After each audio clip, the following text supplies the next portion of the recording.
In the spring of 1979, the entire town of Harlan County, Kentucky, laughed at Nadette Bowman. They laughed at the grain elevator on Route 9.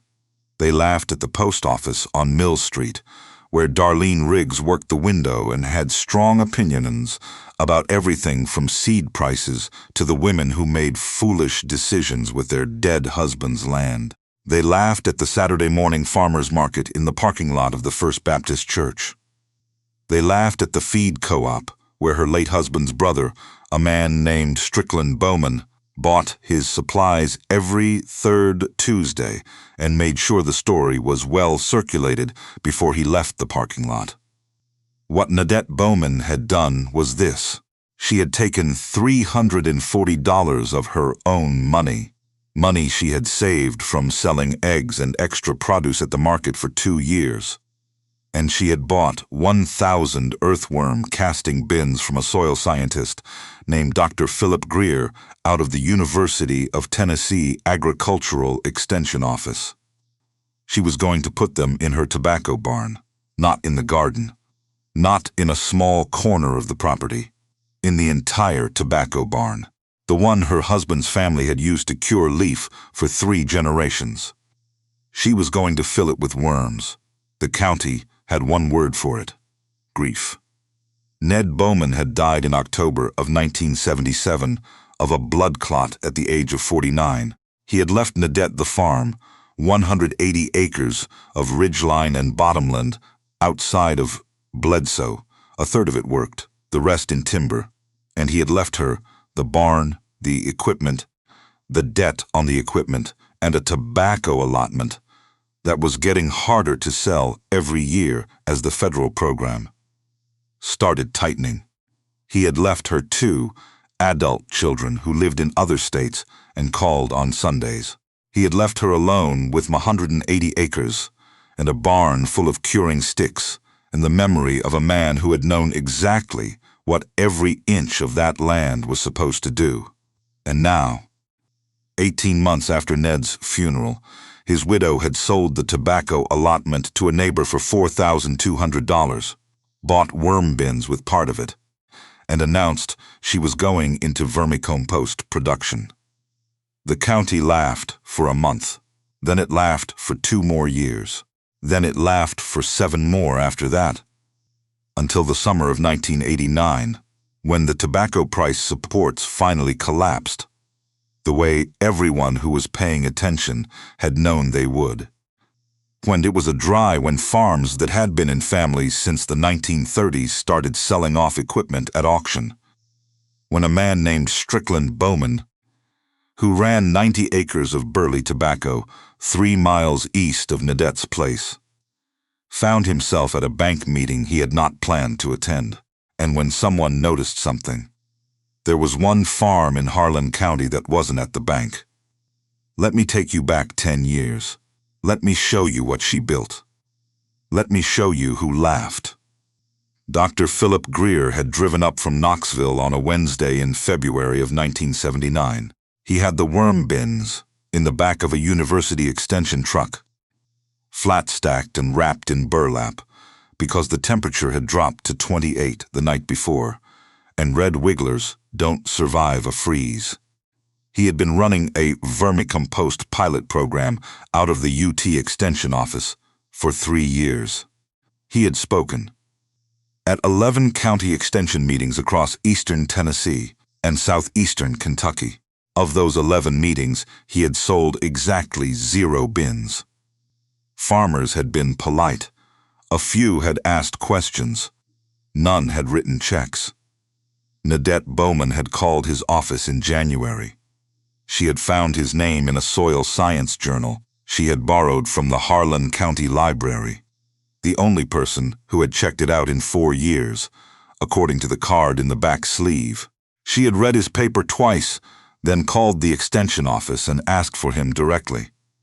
She asked him 4 questions on that phone call. He answered them. She asked if he could come to the farm. He said he could.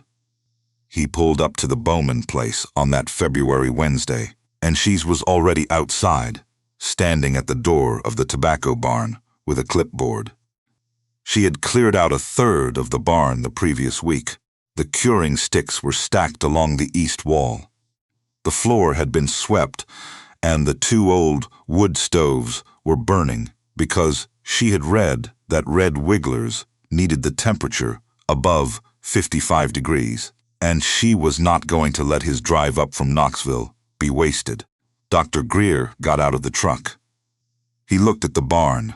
He looked at the stoves. He looked at the woman with the clipboard. He had not expected this. Nadette Bowman was 41 years old that February. She had grown up in Bell County, 12 miles east, the daughter of a man named Arthur Selden, who had farmed bottomland corn his entire life and kept meticulous records of his soil in a series of composition notebooks that he stored in an old tobacco tin under the kitchen sink. Arthur had believed, without being able to articulate the science behind it, that the soil was the farm, not the crop, not the equipment, the soil. He had never used the word organic. He had just never thrown away anything that could go back into the ground. Nadette had grown up watching him compost, watching him save the kitchen scraps in a bucket by the door, watching him turn the pile in the garden every October before the first frost. She had left Bell County in 1956 to marry Ned Bowman and move to Harlan County, and she had kept a compost pile behind every house she had lived in since. When Ned died and the tobacco allotment stopped making sense, and the extension agent who came to the farm that winter suggested she might want to think about leasing the bottomland to a neighbor and simplifying her operation, Nadette had not argued with him. She had listened. She had said thank you, and then she had driven to the Harlan County Library and checked out every soil science journal they had on interlibrary loan. That was how she found Dr. Greer's paper. The paper was about vermicompost, worm castings, as a soil amendment for depleted agricultural land. Dr. Greer had been running trials on tobacco land in Monroe County that had been in continuous production for 40 years and was showing the kind of yield decline that every burly farmer in eastern Kentucky was starting to recognize. The worm castings, applied at 2 tons per acre, had reversed 3 years of decline in a single growing season. The nitrogen numbers were not complicated. They were, in fact, extraordinary. Nadette had read the paper and understood it because she had been fond watching her father do a version of it. Smaller, slower, less measured, for 30 years. She called Dr. Greer in January. She ordered the bins in February. She wrote the check before he finished unloading the truck. Strickland Bowman found out about it from the extension agent, who had made an unfortunate detour past the Bowman place on his way back from a farm visit and seen the university truck in the driveway. Strickland called Nadette that evening. "What in the Lord's name are you doing with worm bins, Nadette?" It was not a question the way he said it.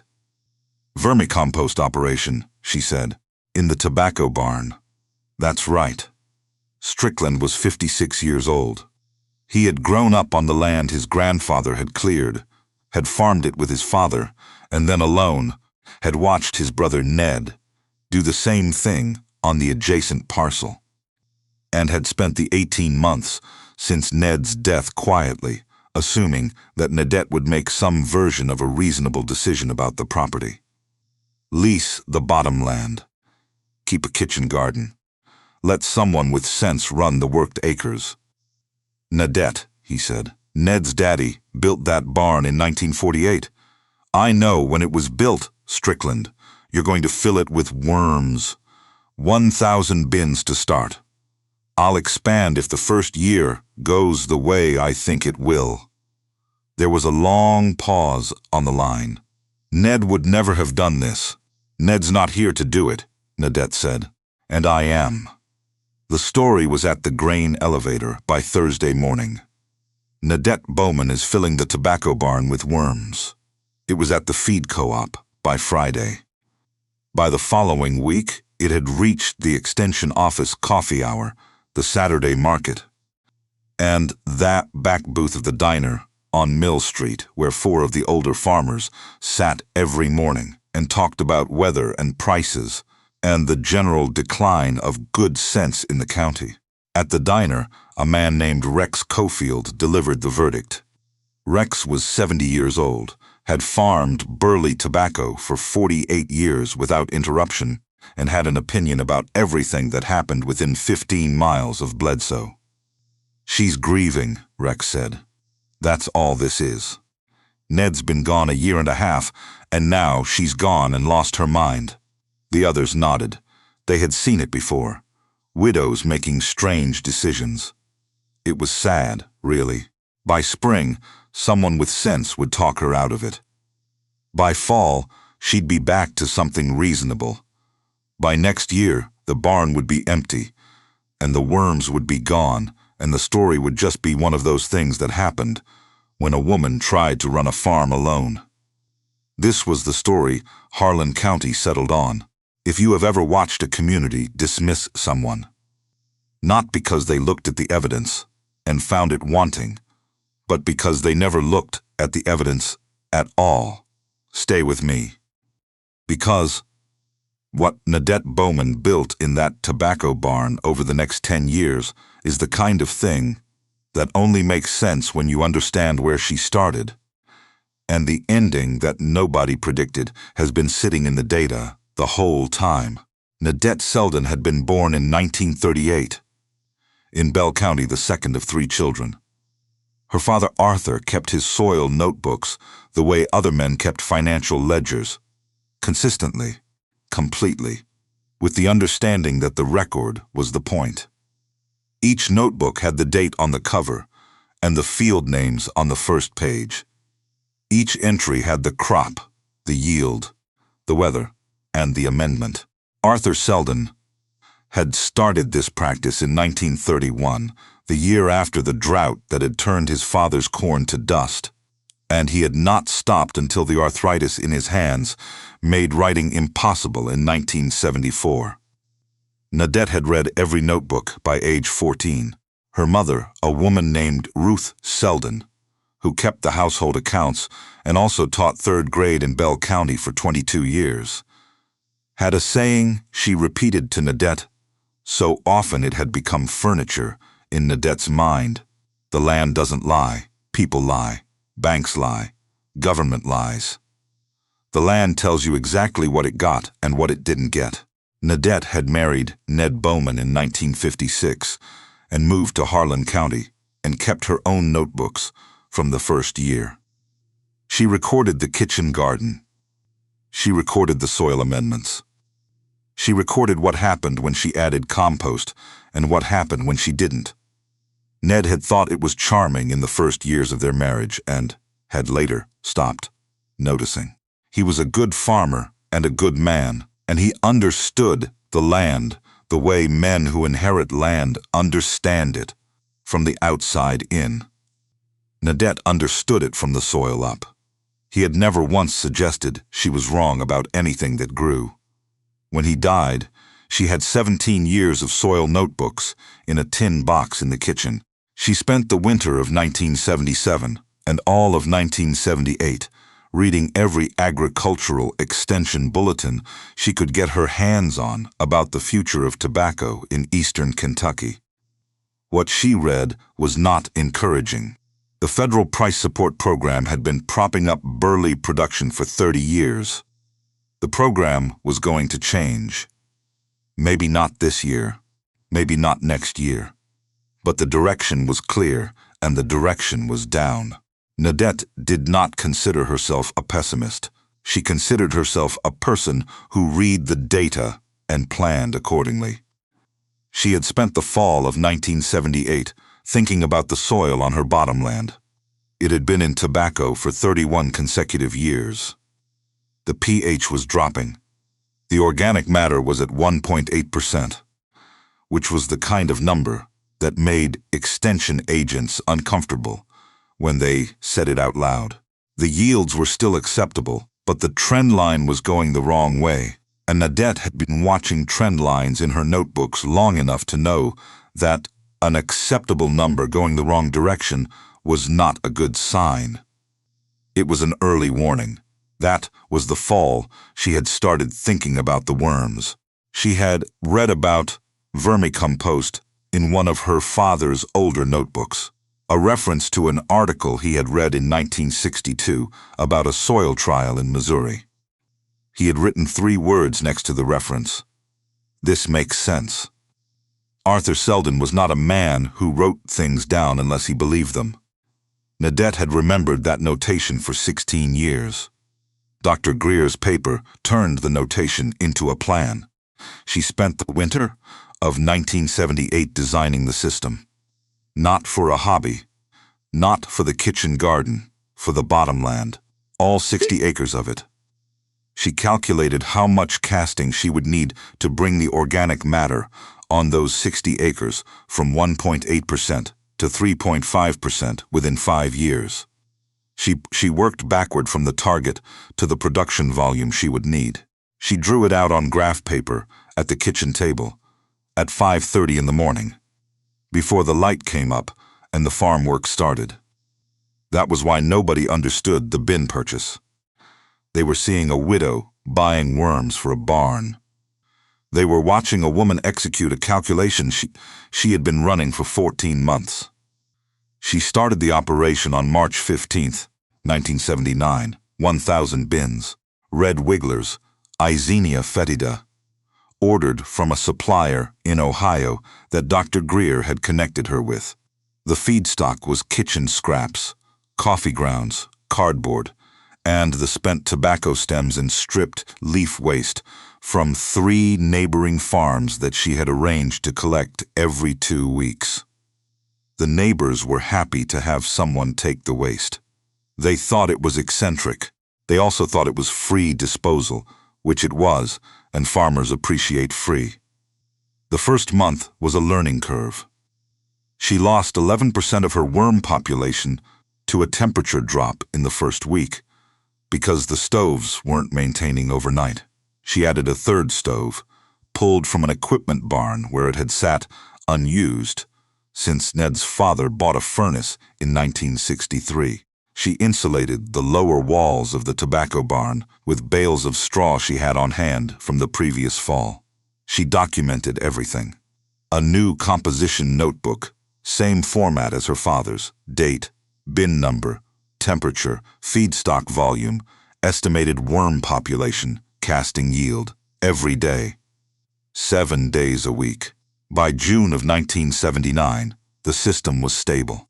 By October, she was producing casting at the rate she had projected on the graph paper at the kitchen table. Strickland came by that October. He had not been to the farm since he'd told her she was wasting the barn. He stood at the door of the tobacco building. He would not call it a worm barn, even internally, and looked at the rows of black bins with their burlap lids and the careful handwritten labels and the stoves burning low in the corners. "Lord, Nadette," he said. "Come in or don't, Strickland. You're letting out the heat." He came in. He walked 1 row. He looked at the labels. He looked at the casting buckets near the door, the finished product, dark as coffee grounds, dense, with that particular smell of very healthy earth. "What do you do with it?" he said. "Apply it to the bottomland. Sell what I don't use. Sell it, garden centers. Small organic operations. I have 3 buyers in Lexington already." Strickland looked at the buckets. He looked at Nadette. He put his cap back on. "Ned would have thought you were crazy," he said. "Ned would have come around," Nadette said. "It would have taken him 2 years, but he would have come around." Strickland left. He didn't come back for 3 years. That night, Nadette sat at the kitchen table with her father's notebooks open in front of her. She read the 1931 entries. The drought year, the year her grandfather's farm had failed, and Arthur had decided that the only thing that mattered was what the soil could hold. The numbers were different. The scale was different. The principle was exactly the same. She closed the notebooks. She went to bed. She was in the barn at 5:15 the next morning. By the spring of 1981, the bottomland soil organic matter was at 2.4%. By 1983, it was at 2.9%. In the fall of 1984, Nadette took a forage sample from the bottomland and sent it to the University of Tennessee lab. The results came back with a note from the lab technician that said, simply, "Whatever you are doing, keep doing it." She had started leasing casting to a greenhouse operation in Barberville in 1980. She added 2 more greenhouse accounts in 1981. By 1982, she had 6 commercial buyers, a waiting list, and a decision to make about capacity. She expanded the operation into the second half of the tobacco barn in the spring of 1982. She brought the total bin count to 2,400. The county did not notice any of this. The county was watching tobacco prices and equipment debt and the slow pressure of federal policy changes that everyone could feel.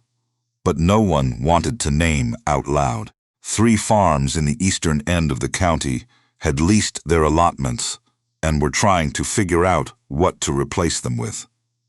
2 farms had sold equipment. 1 farm had taken on a second mortgage. Nadette had no allotment to worry about because she had sold it in 1978. She had no equipment debt because she had paid off the tractor note in 1981 with casting revenue. She had no second mortgage because her first one was almost gone. But nobody saw any of that either. She had not talked about it. She had not gone to the diner and updated Rex Cofield on her financial position. She had not called Strickland with quarterly reports. She had just done the work. The first person from outside the farm to understand what she had built was a woman named Dr.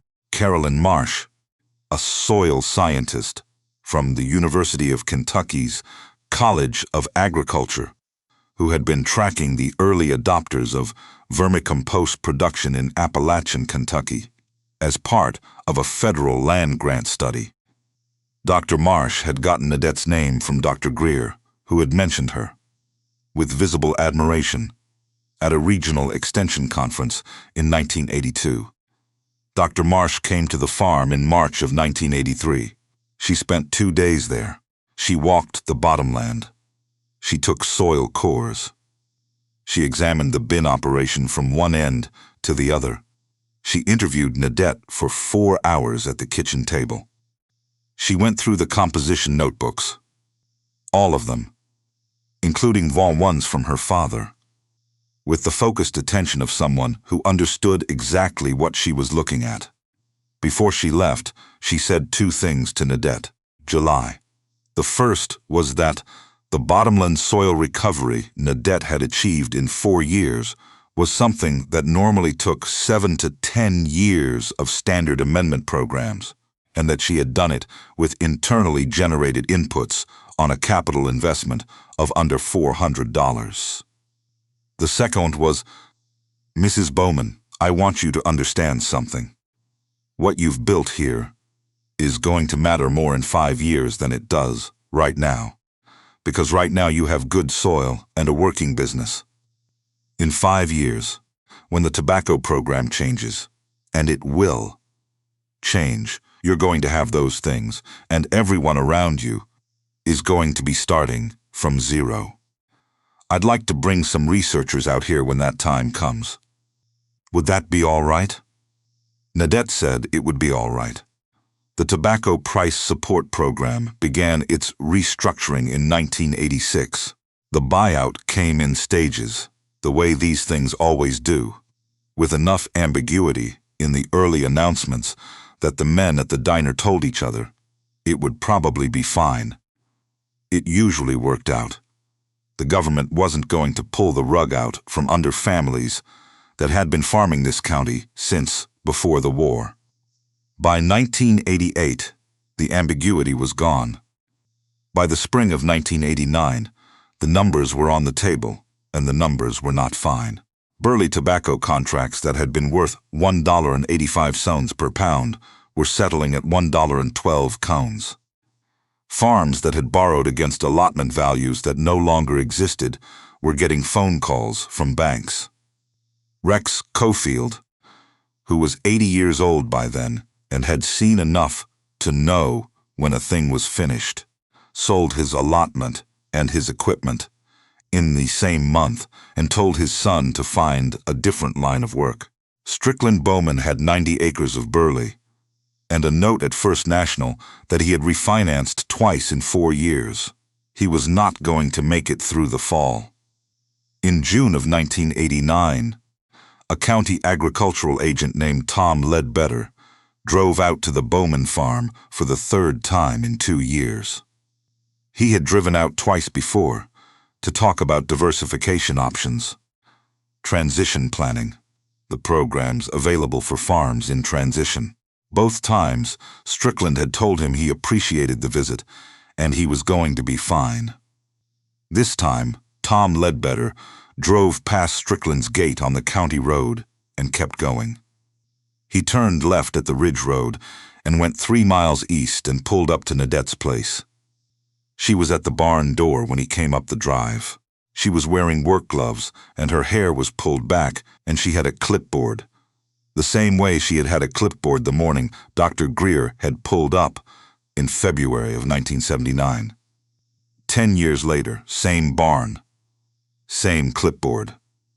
Tom Ledbetter was 44 years old. He had been the county agricultural agent for 9 years. He had seen the tobacco transition coming the way anyone who read the federal bulletins could see it coming, and he had spent those 9 years trying to convince farmers in Harlan County to prepare for it. With approximately the same success, Dr. Greer had at those 11 extension meetings before Nadette called his office. He got out of his truck. He looked at the barn. He looked at the woman at the barn door. "Mrs. Bowman," he said. "Mr. Ledbetter," she said. "I figured you'd come out eventually." He spent 4 hours at the farm. He walked the bottomland. He looked at the soil. He looked at the operation, which had grown to 3,100 bins by then, which employed 2 part-time workers from town, a man named Donald Pruitt and a woman named Angie Skaggs, and which was shipping casting to 16 commercial accounts across 3 states. He sat at the kitchen table and looked at 10 years of composition notebooks. At the end of the 4 hours, he said, "Mrs. Bowman, I have to tell you something." "All right," Nadette said. "I've been trying to get farmers in this county to look at alternatives to tobacco for 9 years. I have given presentations. I have handed out literature. I have driven out to farms and sat at kitchen tables and shown people the numbers." He stopped. He looked at the notebooks on the table. "You did the same thing I've been trying to get them to do. You did it 10 years ago. You did it alone, with your own money, before anyone in this county thought it was a reasonable idea." "I thought it was a reasonable idea," Nadette said. "I know you did." He looked at her across the table. "Would you be willing to let me bring some of the county farmers out here? Not to sell them anything, not to lecture them, just to walk the land and ask you questions." Nadette thought about it. "Yes," she said. "They can come." They started coming in the fall of 1989. Not all at once. Not as a group. 1s and 2s, mostly, driving out on a Saturday or a Tuesday afternoon, parking on the gravel. Standing at the barn door with their caps in their hands and a particular look on their faces that Nadette recognized immediately. It was the look of a person who has been wrong for a long time and is only just now in a position to say so. She walked every one of them through the operation. She showed them the bins. She showed them the casting. She showed them the soil cores from the bottomland, the 1979 numbers and the 1989 numbers side by side in the notebook. She answered every question. She did not say, "I told you so," not once. Not even the day Rex Cofield's son-in-law drove out with his wife, a quiet woman named Pearl, who had grown up on the farm and watched her family sell it, and stood in the barn and said, almost to himself, "My father-in-law said you were grieving." "He wasn't wrong that I was grieving," Nadette said. "He was wrong about what I was building." Strickland came in October of 1989. He had not been to the farm since the fall of 1981. He drove up on a Saturday morning. Nadette was in the bottomland checking fence line. She saw his truck. She walked out to meet him. He was standing at the edge of the barn when she reached him. He had his cap in his hand.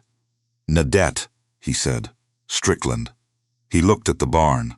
He looked at the bottomland, green and dense in the October light, the way bottomland looks when it has been fed correctly for 10 years. "I've been sitting at that diner for 10 years, he said. "I made jokes I shouldn't have made. I know. Ned would have come around," he said. "Like you said. He would have. He would have." Strickland turned his cap in his hands. "I'm in trouble, Nadette, with the bank. I don't know if I'm going to keep the farm." "I know." "I don't want to ask you." "You're not asking," she said. "I'm going to call Dr. Marsh at UK on Monday." But it was a dry shine. She's been running a transition program for farms coming out of tobacco. There's money available for farmers who want to shift to soil production and organic amendment work. I should have called you about it 2 years ago. She paused. "I didn't, because you weren't ready to hear it 2 years ago." Strickland looked at her. His eyes were red at the edges, the way a 66-year-old man's eyes get when he's holding something in that's too heavy. "I was wrong, Nadette. I know you were. I'm sorry. I know that too, Strickland." She put her hand on his arm for a moment. "Come walk the land with me." He walked the bottomland with her for 2 hours. She showed him the soil. She showed him the notebook records, 10 years of them, the slow, steady climb from 1.8% organic matter to 4.1%. She showed him the casting operation. She answered every question he had, and Strickland had been farming long enough to ask good ones. At the end of the walk, he said, "How many bins can I start with?" "I'll call Donald on Monday," she said. "He knows the setup better than anyone. He can come over and help you build it." Nadette Bowman ran the operation for another 18 years after 1989. She never tried to make it larger than what the land and the barn could support well. She expanded the commercial accounts to 22 by 1995. She trained 11 farmers in Harlan County in vermicompost production between 1989 and 2004. 7 of them were still operating in 2007 when the University of Kentucky Agricultural Extension Service named her the first recipient of their Soil Stewardship Award for Eastern Kentucky. She did not attend the ceremony. Her daughter, a woman named Bess, who had moved back to Bledsoe in 1994 and taken over the day-to-day operation while Nadette kept the notebooks, accepted it on her behalf and read a short statement. The statement was 3 sentences long. It said, "My father believed that the land tells you exactly what it got and what it didn't get. He kept records for 40 years to prove it. I kept records for 30 years to continue the proof, and the land said the same thing both times." Dr. Carolyn Marsh was in the audience. She stood up first when Bess finished reading it.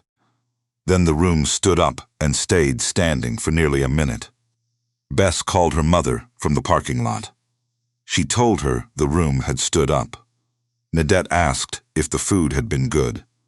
Bess laughed. She said it had been fine. Below Bess's daughter, a girl named Ona, who had grown up on the farm and learned the bin rotation before she learned long division, is 23 years old now. She keeps the composition notebooks the same way Nadette kept them, and Arthur Selden kept them before her.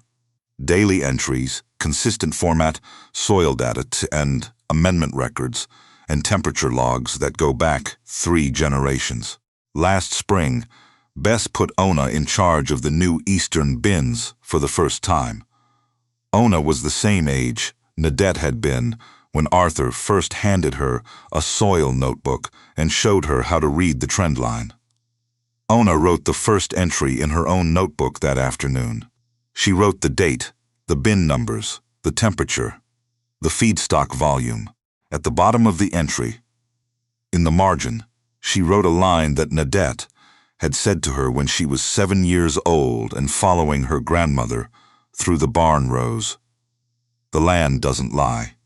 You just have to learn to read it. 4 generations, 1 sentence, 1 farm in Harlan County, Kentucky, that stayed whole through 30 years of change because a woman filled a tobacco barn with worms while the whole county was laughing and kept records every single day until the land said back exactly what she had put into it.